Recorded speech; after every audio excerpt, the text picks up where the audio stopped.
तीन गरीब तीन अमीर बहू के लंबे बाल और मेकअप। सुबह का समय है। डाइनिंग टेबल पर देसी घी के पराठे, मक्खन और ताजे फलों की खुशबू फैली है। महावीर जी चश्मा लगाए अखबार पढ़ रहे हैं, जबकि कावेरी जी सबको परोस रही हैं। अरे कावेरी, तुम्हें नहीं लगता कि हमारी हवेली बहुत सुनी सुनी हो गई है? अध्यांश, अरविंद, हमारे घर में 6 बेटे हैं। अब वक्त आ गया है कि हम अपने पोते की शादी करें। आप बिल्कुल ठीक सोच रहे हैं बाबूजी। मैं और मंदिरा भी यही बात कर रहे थे कई दिनों से। बाबूजी, मुझे तो ऐसी बहुएं चाहिए जो इस घर को मंदिर बना दे, सीधी सादी, संस्कारी और बिल्कुल मेरी तरह गांव की मिट्टी से जुड़ी हुई। मुझे वो दिखावा और चकाचौंध बिल्कुल भी नहीं पसंद है। मंदिरा की बातें सुनते ही कावेरी जी की आंखों में चमक आ जाती है और वो अपनी यादों में खो जाती हैं। कावेरी जी अपनी पुरानी सहेली के साथ गांव के बाजार में खड़ी हैं। तभी उनकी नजर सामने वाली गली से आती हुई 3 लड़कियों पर पड़ती है। अरे ओ बिमला, देख तो वो 3 लड़कियां जो सामने से आ रही हैं, कितनी सुंदर हैं। आज के जमाने में भी इतनी सादगी, और उनके बाल तो देख कितने लंबे लंबे हैं। गायत्री, शिवानी और प्रियंका एक कपड़े की दुकान पर खड़ी हैं। तीनों ने सूती सूट पहने हैं। उनके घुटनों तक लंबी घनी और काली चोटियां उनकी सुंदरता में 4 चांद लगा रही थीं। उनके चेहरे पर कोई पाउडर या क्रीम नहीं। तभी एक बूढ़ी औरत से फल की टोकरी गिर जाती है। अरे काकी, आप बैठिए, हम आपके फल उठा देंगे। जैसे ही फल उठाने के लिए तीनों नीचे झुकती हैं, उनकी लंबी चोटी जमीन को छूने लगती है। यह देखकर कावेरी जी से रहा नहीं गया। वो एक राहगीर के पास जाती है। अरे सुनिए बहन जी, आप इन तीनों लड़कियों को जानती हैं? अरे ये तीनों पंडित जी की बेटियां हैं, बड़ी संस्कारी और सुंदर हैं, लेकिन गरीबी की वजह से बेचारियों की अभी तक शादी नहीं हुई है। जो भी रिश्ते आते हैं पहले दहेज की डिमांड कर देते हैं। मुझे ये लड़कियां बहुत पसंद हैं और हमें कुछ भी नहीं चाहिए। क्या आप मेरे पोतों के लिए बात करेंगी? अरे बिल्कुल। मंदिरा, मैंने तुम्हें बताया था ना उन 3 लड़कियों के बारे में। बस वही बाजार में मैंने उन्हें देखा, उनके घर गई और अपने तीनों पोतों के लिए उनका हाथ मांग लिया। जैसे ही दादी जी गांव की तीनों लड़कियों से बातें करके चुप होती हैं, अरविंद जी के तीनों बेटे एक दूसरे को देखते हुए और मुस्कुराते हैं। अरे दादी, आपने अपनी पसंद की 3 बहुएं ढूंढ ली, लेकिन हमने तो अपने पहले से ही लड़कियां पसंद कर ली हैं। माँ जी, ये तो ठीक कह रहे हैं मेरे तीनों बेटे, क्योंकि मैं हमेशा से चाहती थी कि मेरी बहुएं शहर की हों, मॉडर्न हों। मुझे गांव की लड़कियां नहीं पसंद है। भाभी को तो हमेशा से ही सीधी सादी गांव की लड़कियां पसंद है। अरे हमें किसी की पसंद से कोई ऐतराज नहीं है। हमें तो बस अपने पोतों की शादी करनी है, लेकिन शादी हम ठाकुर हवेली से ही करेंगे। इसी तरह समय बीतता है। महावीर जी के फैसले को मानते हुए शादी हवेली से ही होती है। हवेली का आंगन मेहमानों से खचाखच भरा हुआ है। चारों तरफ शहनाइयां गूंज रही हैं। तभी दरवाजे पर गायत्री, शिवानी और प्रियंका आती हैं। सारे मेहमानों की नजरें उन पर टिक जाती हैं। अरे देखो तो बहुओं को, कितनी सादगी है इनके चेहरों पर। तुम सही कह रही हो, उनके चेहरे तो देखो, कोई ज्यादा मेकअप भी नहीं किया, फिर भी कितनी सुंदर लग रही है। और इनकी सुंदरता को 4 चांद लगा रही हैं इनकी लंबी चोटियां। तीनों बहुएं अपने कपड़े और लंबी चोटियों को संभालते हुए पहला कदम हवेली के अंदर रखती हैं। आओ मेरी बच्चियों। मंदिरा, देख तो अपनी बहुओं को कैसे साक्षात लक्ष्मी का रूप लग रही हैं। आओ गायत्री, शिवानी, प्रियंका, तुम तीनों बहुत ही सुंदर लग रही हो। ऊपर वाला तुम्हें हर बुरी नजर से बचाए। स्टेज पर खड़े तीनों लड़के अपनी पत्नियों को देखकर खुश हो जाते हैं। मैंने कभी नहीं सोचा था कि बिना मेकअप के भी कोई इतना सुंदर लग सकता है। देख रहे हो गायत्री के बालों की चमक, ऐसा लग रहा है काली घटा छा गई हो। सही कह रहे हैं भैया, दादाजी और माँ की पसंद तो बहुत अच्छी निकली। तभी बाहर गाड़ियों की तेज ब्रेक मारने की आवाज आती है और तेज पॉप म्यूजिक बजने लगता है। नेहा, नीलम और प्रिया स्टेशन में बाहर निकलती हैं। मेहमानों की आंखें चकाचौंध हो जाती हैं। ओह माय गॉड, ये हवेली तो मेहमानों से खचाखच भरी हुई है। इतनी भीड़ में तो मेरा मेकअप डल हो जाएगा। डोंट वरी डार्लिंग, तुम्हारा HD फाउंडेशन एकदम सेट है। बस अपने इन ऐश ब्लॉन्ड बालों को संभालो, हवा बहुत तेज है। तीनों बहुएं हवेली के अंदर कदम रखती हैं। उनके छोटे बाल जो किसी के कंधे तक हैं तो किसी के कान तक, और बालों का रंग भी है, काला नहीं है। किसी के बालों का रंग गोल्डन है तो किसी के बालों का रंग लाल। तीनों बहुओं ने डिजाइनर लहंगे पहने हुए हैं और चेहरे पर हैवी मेकअप है। फाउंडेशन की इतनी परतें हैं कि मानो उनका असली रंग तो गायब हो ही गया हो। अरे भाई, ये दुल्हन है या शहर से आई मॉडल? उनके बालों का रंग तो देखो, किसी का गोल्डन है तो किसी का लाल, मानो सिर पर गुलाल फेंक दिया हो किसी ने। और चेहरे में तो मेकअप की इतनी परतें लगाई, कितने मेकअप से तो 7-8 लोगों का मेकअप आराम से हो जाए।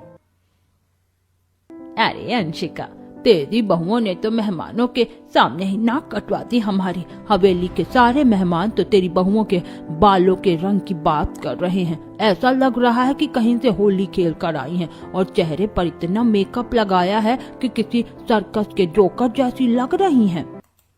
अरे माँ जी, ये शहर की मॉडर्न लड़कियां हैं तो तैयार भी तो शहर की लड़कियों जैसी होंगी ना।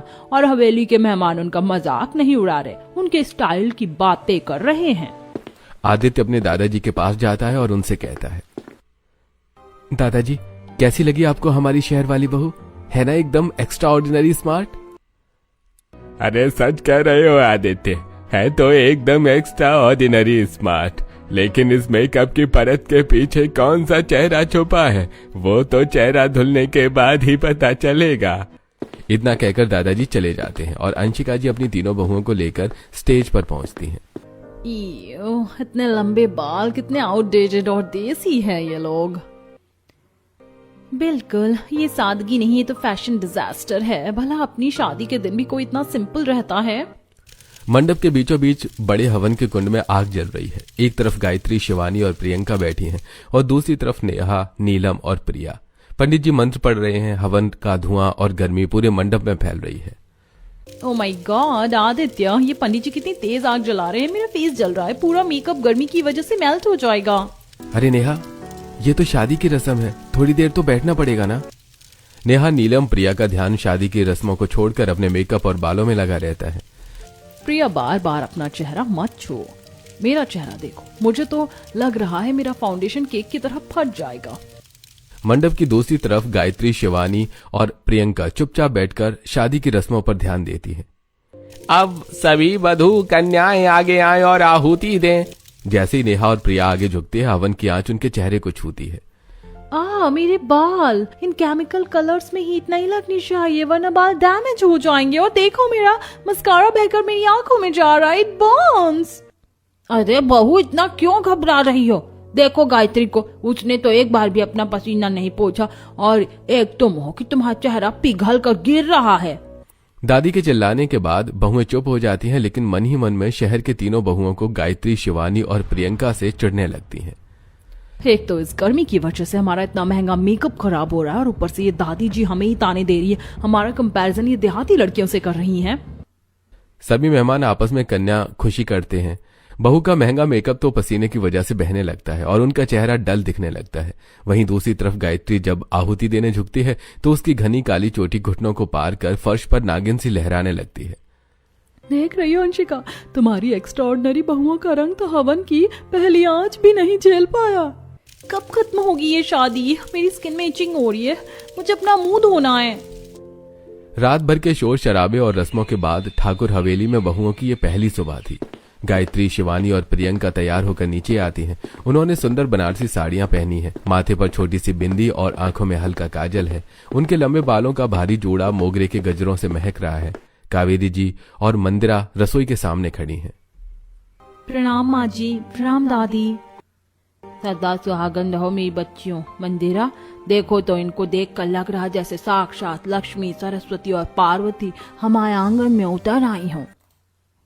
सच कह रही है माँ, इनकी तीनों की सादगी ने तो मेरा दिल ही जीत लिया। वैसे इन तीनों को चुना भी तो आप ही ने था इस घर के लिए। आपने मेरे बेटों के लिए सही फैसला किया। तभी नेहा, नीलम और प्रियंका सीढ़ियों से उतरती हुई नीचे आती हैं। तीनों ने शॉर्ट ड्रेस पहने हुए हैं, मैसी हेयर स्टाइल किया है और मेकअप की 2-3 परत अपने चेहरे पर चढ़ाई हुई है। ये क्या पहन कर आई हो तुम तीनों? आज शादी के बाद तुम्हारा पहला दिन है और पहली रसोई भी। इस तरह के कपड़े पहन के पहली रसोई के अंदर जाओगी? और बालों में क्या किया है? ऐसा लग रहा है चिड़िया का घोंसला। इतने में छोटी बहू अंशिका भी वहीं पर आ जाती है। अरे माँ, ये लोग मॉडर्न है, शहर में पली बड़ी हैं, ऐसे ही कपड़े पहनती हैं। बार बार तो हम लोग इन्हें नहीं टोक सकते हैं। मैं किसी को नहीं रोक रही हूँ, बस इतना कह रही हूँ कि शादी के बाद आज पहला दिन है और पहली रसोई, इसीलिए आज के दिन तो कुछ ढंग के कपड़े पहनने चाहिए थे। चलो इस बात को छोड़ो, मुझे ये बताना था कि आज तुम लोगों की पहली रसोई की रस्म है, तो जल्दी से किचन के अंदर जाओ और स्वादिष्ट खाना बनाकर डाइनिंग टेबल में ले जाओ। सभी बहुएं किचन के अंदर पहुंचती हैं। गायत्री, शिवानी और प्रियंका अपनी साड़ी को संभालते हुए जल्दी जल्दी खाना बनाने लग जाती हैं और नेहा, नीलम, प्रिया अपने शॉर्ट ड्रेस और बालों को मैनेज करते हुए इधर उधर घूमती हैं। नेहा दीदी, नीलम जी, आप लोग भी अपने सिर पर दुपट्टा डाल लीजिए। खुले बालों में इस बात का डर रहता है ना, कहीं खाने में बाल ना गिर जाए। ओह शट अप गायत्री, अपनी ये गांव वाली नसीहत अपने पास ही रखो, ठीक है? हमें मत सिखाओ हमें क्या करना है और क्या नहीं करना है। और वैसे भी ये दुपट्टा हमारे बस की बात नहीं है। तुम्हें पता भी है मेरे बाल इंटरनेशनल हेयर आर्टिस्ट ने सेट किए हैं। अगर इन्हें बांध दिया तो इनका वॉल्यूम खत्म हो जाएगा। हमारे किसी भी मैटर में इंटरफेयर मत करो, ठीक है? अपने काम से काम रखो। बाहर डाइनिंग टेबल पर पूरा परिवार बेसब्री से खाने का इंतजार कर रहा है। तभी सभी बहू अपना बनाया हुआ खाना लेकर पहुंचती हैं। दादी जी, ये इटालियन टोमेटो बेसल सूप है। शहर के सबसे बड़े होटलों में ऐसा ही सूप मिलता है। आप टेस्ट करके बताइए कैसा बना है। अरे चलो ठीक है, पहले तुम्हारे हाथों का बनाया हुआ ये टोमेटो सूप ही चख लेते हैं। जैसे ही दादाजी चम्मच उठाकर उसमें सूप डालते हैं, उनके चम्मच में कुछ फंस जाता है। जैसे ही वो चम्मच बाहर निकाल कर देखते हैं, उनकी आंखें फटी की फटी रह जाती हैं। अरे ये सूप में क्या है? सुनहरे रंग का बाल किसका है? आज से पहले तो ऐसा नहीं हुआ कि खाने में बाल निकला हो। अब क्या हमें खाने में बाल परोसे जाएंगे? हे ऊपर वाले, ये तो इस लड़की के बाल हैं। अरविंद, देख लो अपनी मॉडर्न बहू का कमाल। आज इनकी पहली रसोई की रस्म है और पहले दिन ही खाने में बाल डाल दिया। अरे जब खाना बनाते हुए ध्यान कहीं और रहेगा तो इस तरीके के अपशगुन तो होंगे ही ना। आई एम सॉरी, ये मुझसे गलती से हो गया। नेहा, अब तुम्हें माफी मांगने की कोई जरूरत नहीं है। अगली बार से किचन में जाना तो सिर ढक कर जाना। शहरी बहू की इस लापरवाही से घर के सभी लोगों का मूड ऑफ हो जाता है। तभी महावीर जी गायत्री से कहते हैं, अरे गायत्री, तुम लोगों ने क्या बनाया है? लेकर आओ। गायत्री आगे बढ़ती है और गर्मा गर्म दाल बाटी और घी से लथपथ चूरमा परोसती है। जैसे ही दादाजी पहला निवाला खाते हैं, उनके चेहरे पर सुकून आ जाता है। अरे वाह गायत्री बहू, वाकई तुम्हारे बनाए हुए खाने में तो बड़ा स्वाद है। और प्रियंका बहू, तुमने खीर भी बहुत स्वादिष्ट बनाई है। पहली रसोई की रस्म में गायत्री, शिवानी और प्रियंका की बनाए गाने की बहुत तारीफ होती है। इस बात से नेहा, नीलम और प्रिया उन तीनों से जलने लगती हैं। वो तीनों आपस में बातें करती हैं। आज इन देहाती लड़कियों के पीछे हम लोगों को इतनी इंसल्ट देखनी पड़ी। सही कह रही हो नेहा दीदी, इनको तो सबक सिखाना ही पड़ेगा। पता नहीं घर वालों को इन तीनों में क्या अच्छा लगता है। उनके पास है ही क्या जो अच्छा लगे? बस वो लंबे बाल और वो सूती साड़ियां। दिन गुजरता है। आज हवेली में बहुओं की मुंह दिखाई की रस्म है। नेहा, नीलम और प्रिया अपना बड़ा सा मेकअप किट लेकर गायत्री और उसकी बहनों के कमरे में जाती हैं। आज तो मुंह दिखाई की रस्म है गायत्री। तुम लोग तो मेकअप कर नहीं पाती हो, इसीलिए हम लोग तुम्हारी मदद करेंगे। अब मुंह दिखाई की रस्म में थोड़ा तो सजना संवरना पड़ेगा। नेहा, नीलम और प्रिया अपने प्लान के अकॉर्डिंग एक्सपायर फाउंडेशन 3 लेयर्स उनके फेस पर लगाती हैं, जिससे उनके चेहरे का रंग फीका पड़ जाता है और हेयर स्प्रे से उनके बालों में अजीब से हेयर स्टाइल कर देती हैं। उनके जाने के बाद शौर्य कमरे में आता है। गायत्री, ये तुमने अपने चेहरे में क्या किया? इतना सारा मेकअप लगा लिया और बालों में क्या अजीब चिड़िया के घोंसले जैसा हेयर स्टाइल किया हुआ है। गायत्री शीशे में खुद को देखकर डर जाती है, फिर शौर्य उसकी मदद करता है मेकअप रिमूव करने में। गायत्री, तुम खुद इतनी सुंदर हो कि तुम्हें किसी मेकअप की जरूरत नहीं है। मुझे तुम्हारी सादगी से ही प्यार है।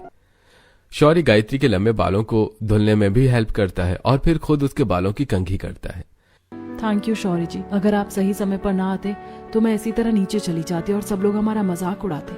अरे मुझे याद आया कि शिवानी और प्रियंका का भी यही हाल है। मैं उनका चेहरा साफ करवा कर आ रही हूँ। तीनों बहुएं अपने सिंपल स्टाइल से तैयार होती हैं। बनारसी साड़ियां पहनकर बालों में गजरा लगाती हैं और माथे में बिंदी और हल्का सा मेकअप, जिससे उनकी सादगी साफ झलक रही थी। वहीं दूसरी तरफ नेहा, नीलम और प्रिया पूरी मेकअप की दुकान बनी हुई थी। ओह माय गॉड, ये एसी को क्या हुआ? मुझे पसीना आ रहा है। आदित्य, जल्दी कुछ करो, मेरा मेकअप खराब हो जाएगा। ये एसी बंद होने की वजह से इतनी गर्मी हो गई कि मेरा पूरा मेकअप मेल्ट हो रहा है। अगर यही हाल रहा तो चेहरा एकदम डल दिखने लगेगा। गर्मी बढ़ते ही नेहा नीलम के चेहरे पर लगे मेकअप की परत बहने लगती है। उनका हाइलाइटर और कंसीलर बहकर उनके गाउन पर गिरता है। वहीं दूसरी तरफ गायत्री, शिवानी और प्रियंका शांति से बैठी हैं। उन्हें ना तो पसीने से कोई फर्क पड़ा है और ना ही गर्मी से। अरे भाई देखो तो, इन तीनों शहर की बहुओं के चेहरों से तो मेकअप पिघल कर गिर रहा है, और दूसरी तरफ इन गांव की बहुओं को देखो, चेहरे पर कोई लेप नहीं, फिर भी चेहरा गुलाब की तरह खिला हुआ है। आज प्रिया गायत्री लोगों को कॉपी करते हुए अपने बालों में हेयर एक्सटेंशन लगाया है। तभी एक बुजुर्ग ने प्रिया को आशीर्वाद देने के लिए अपना हाथ प्रिया के सिर पर रखती है। सदा सुहागन रहो बेटा। जैसे ही चाची का हाथ प्रिया के सिर से फिसलता है, प्रिया के बालों में लगे हुए हेयर एक्सटेंशन निकलकर नीचे गिर जाते हैं। इससे पूरे हॉल में सन्नाटा छा जाता है। अरे ये क्या, बहू के तो बाल ही गिर गए, तो नकली बाल लगाकर हमें धोखा दे रही थी। अरे नहीं, वो बस स्टाइल के लिए था। धोखा देना भी स्टाइल होता है क्या? तुमने गायत्री और उसकी बहनों को कॉपी करने के लिए नकली बाल तो लगा लिए, पर क्या उनके जैसे संस्कार ला पाओगी? बस करिए दादी, हर बात में हमारा कंपैरिजन गायत्री लोगों से क्यों? वो देहाती लड़कियां हमारे कंपैरिजन के लायक ही नहीं हैं। आप क्या जाने फैशन, आप तो खुद बूढ़ी हैं। शॉर्ट हेयर्स ट्रेंडिंग हैं। नेहा, आज तक हम लोगों ने माँ जी के सामने अपनी आवाज ऊंची नहीं करी, और तुम्हें आए 4 दिन नहीं हुए तुम अपनी सारी मर्यादा भूल गई। अंशिका, बहू तुम्हारी हो या मेरी, बहू तो इस घर की है ना। अभी सारे मेहमानों के सामने उसे मत चिल्लाओ, सब देखकर 4 तरह की बातें बनाएंगे। सभी मेहमान वापस चले जाते हैं। घर का माहौल रोज की तरह नहीं था। एक तरफ गायत्री और उसकी बहनें बिखरा हुआ सारा सामान सलीके से उठा रही थी, वहीं दूसरी तरफ नेहा, नीलम और प्रिया के कमरों से बहस की आवाजें आ रही थी। अरे प्रिया, क्या जरूरत थी हेयर एक्सटेंशन लगाने की? पूरी हवेली मेहमानों से खचाखच भरी हुई थी, इतने मेहमानों के बीच मजाक बना दिया। अच्छा, तो सारी गलती मेरी ही है। हेयर एक्सटेंशन लगाया था स्टाइल के लिए, ताकि मैं अच्छी दिख सकूं। और वैसे भी तुम्हारी इस हवेली में सब लोग गायत्री दी और उनकी बहनों के लंबे बाल की सिंपल लुक की तारीफ करते रहते, इसीलिए लगा लिया हेयर एक्सटेंशन। कौन गलत कौन सही है ये सब तो मुझे नहीं पता। बस मुझे इतना पता है कि आज इतने मेहमानों के बीच में मजाक बनकर रह गया मैं। कुछ समय बीतता है। आज हवेली में दादाजी के कुछ पुराने बिजनेस पार्टनर्स विदेश से आ रहे हैं। कावेरी, आज मेरे पुराने दोस्त विदेश से आ रहे हैं। मैं चाहता हूँ आज उनकी मेहमान नवाजी में कोई भी कमी नहीं आए। वो लोग चाइनीज और कॉन्टिनेंटल खाने के शौकीन हैं। आज का खाना उसी हिसाब से बनवाना। दादाजी की बात सुनने के बाद कावेरी जी नेहा और नीलम से कहती हैं, नेहा बहू, आज तुम्हारे दादाजी के दोस्त विदेश से आ रहे हैं। दादाजी ने कहा है उनके लिए चाइनीज और कॉन्टिनेंटल खाना बनेगा। अब तुम लोग तो शहर की हो, तो ये सब बनाने में माहिर होगी। आज का खाना तुम तीनों बना लेना। ओ सॉरी दादी जी, आज तो हमारा ब्यूटी सैलून में अपॉइंटमेंट है। हमने अपने इन कलर्ड बालों के लिए केराटिन ट्रीटमेंट बुक किया है और चेहरे के लिए गोल्ड फेशियल। हाँ दादी जी, और वैसे भी आपकी ये संस्कारी बहुएं हैं ना, गायत्री और उसकी बहनें, इन्हें तो हर काम आता है। उन्हीं लोगों से बनवा लेना चाइनीज खाना। अब हमारा तो अपॉइंटमेंट है, हम लोग जा रहे हैं। तीनों खिलखिलाकर हंसती हुई सैलून के लिए निकल जाती हैं। उन्हें पूरा यकीन था कि गांव की लड़कियां जिन्होंने कभी चाइनीज कॉन्टिनेंटल का नाम नहीं सुना, वो उसे बना तो बिल्कुल नहीं पाएंगी। वहीं दूसरी तरफ दादी कावेरी परेशान हो जाती हैं कि अब खाना कैसे बनाएंगे। तभी गायत्री और उसकी बहनें किचन में आती हैं। क्या हुआ दादी, आज आप इतनी परेशान क्यों लग रही हैं? अरे बेटा, तुम्हारे दादाजी के कुछ दोस्त हैं जो विदेश से आ रहे हैं। उनके लिए चाइनीज और कॉन्टिनेंटल खाना बनाना है। नेहा लोगों से कहा था, वो तो मना करके चली गई। अब कौन बनाएगा खाना, यही सोचकर मुझे टेंशन हो रही है। गायत्री ने अपनी साड़ी का पल्लू कमर में घोंसा और अपनी घुटनों तक लंबी चोटी को एक रेशमी कपड़े से पूरी तरह कवर कर लिया, ताकि एक भी बाल खाने के पास न आए। दादी जी, आप परेशान ना हो। आज से पहले कभी ऐसा खाना तो बनाया नहीं हम लोगों ने, लेकिन आज बना लेंगे। अरे बेटा, कैसे बना दोगी? दादी जी, आजकल मोबाइल की मदद से हर काम आसान हो गया है। हम लोग भी मोबाइल की मदद से खाना बना लेंगे। कोई भी दूसरा ऑप्शन न होने की वजह से कावेरी जी गायत्री और उसकी बहनों की बात को मान जाती हैं और अब किचन में तीनों बहुएं मोबाइल की मदद से खाना बनाने में लग गई। अरे गायत्री दीदी, बस मेहमान आने ही वाले हैं, जल्दी करिए। अरे छोटी, सब कुछ हो तो गया है, बस खाना टेबल पर लगाना ही तो है। विदेशी मेहमान आकर डाइनिंग टेबल पर खाना खाने के लिए बैठ जाते हैं। तभी तीनों बहुएं सभी लोगों को खाना सर्व करती हैं। डिलीशियस, खाना तो कमाल का है। ऐसा टेस्ट तो हमें बड़े बड़े शहरों में भी नहीं मिला। Thanks for the food. खाने के साथ साथ आपके लुक्स भी बहुत अच्छे हैं, सिंपल एंड ब्यूटीफुल, और आपके बाल इतने लंबे, अमेजिंग। घर के सभी लोग बहुत खुश होते हैं क्योंकि आज उनकी तीनों गांव वाली बहुओं ने उनका सिर नहीं झुकने दिया। कभी हवेली के मेन गेट से नेहा, नीलम और प्रिया अंदर आती हैं। ओह माय गॉड, ये कौन है? क्या इन्हें कोई इन्फेक्शन हुआ है? इनके चेहरे पर ये लाल निशान और इनके बाल, क्या ये असली हैं? कैरोटीन ट्रीटमेंट के रिएक्शन की वजह से नेहा के बाल कड़क और प्लास्टिक जैसे लग रहे हैं। नीलम और प्रिया के फेशियल की वजह से गाल में बड़े बड़े पिंपल्स हो गए। ये हमारी तीनों मॉडर्न बहुएं हैं। ब्यूटी पार्लर गई थी अपनी सुंदरता को निखारने, लेकिन ये कैसा फेशियल है बहुओं? ये फेशियल तो कम केमिकल डिजास्टर ज्यादा लग रहा है। आप लोगों को ब्यूटी टिप्स अपनी इन तीनों भाभियों से लेना चाहिए। देखिए इनके फेस में कितना ग्लो है विदाउट मेकअप, और इनके हेयर्स तो इतने लंबे हैं कि मुझे लगा इन लोगों ने नकली चोटी लगाई है, बट ये तो रियल है। मेहमान जा चुके हैं। महावीर जी बहुत खुश हैं। उन्होंने पूरे परिवार के सामने गायत्री, शिवानी और प्रियंका को सोने के सिक्के इनाम में दिए हैं। अरे धन्यवाद बेटा, आज तुम तीनों ने साबित कर दिया, अगर इंसान चाहे तो अपनी काबिलियत से हर काम कर सकता है। जिन डिशेस को तुम लोगों ने कभी देखा भी नहीं, आज वही खाना इतना टेस्टी बनाया, मेरे विदेशी दोस्त अपनी उंगलियां चाटते रह गए। नेहा, तुम तीनों ने तो डिसाइड कर लिया हर जगह मेरी नाक कटवाना है। अब यहाँ पर क्यों खड़ी हो? जाओ अपने कमरे में। कोई आ गया तो तुम्हारा ये डरावना चेहरा देखकर डर जाएगा। आज हवेली में सभी लोग गायत्री, शिवानी और प्रियंका की तारीफ कर रहे थे, और ये तारीफ नेहा, नीलम और प्रिया के लिए किसी जहर से कम नहीं थी। तीनों अपने कमरे में चली जाती हैं। तीनों आपस में बातें करती हैं। बस बहुत हुआ, अब मैं और बर्दाश्त नहीं कर सकती। उन देहाती लड़कियों की वजह से हर जगह हमारा मजाक ही उड़ रहा है। सबको बस वही तीनों पसंद आती हैं, उनके लंबे बाल, उनकी सुंदरता। बर्दाश्त तो मुझसे भी नहीं होता है। नेहा दीदी, बस मैंने फैसला कर लिया है कि उन तीनों की लंबी चोटियों को ही काट देंगे। अपने लंबे बालों पर बहुत नाज है ना उनको। तुम सही कह रही हो, उनके लंबे बालों की वजह से ही तो उन्हें महारानी समझा जाता है। अब ना रहेगा बांस ना बजेगी बांसुरी। तीनों बहू ने प्लान बनाया कि रात में जब सब लोग सो जाएंगे तो गायत्री और उसकी बहनों के कमरे में जाकर उनके लंबे बाल काट देंगे और फेस में एक्सपायर्ड क्रीम लगा देंगे। रात में जब सब सो जाते हैं तो सबसे पहले तीनों बड़ी सी कैंची लिए गायत्री के कमरे में घुसती हैं।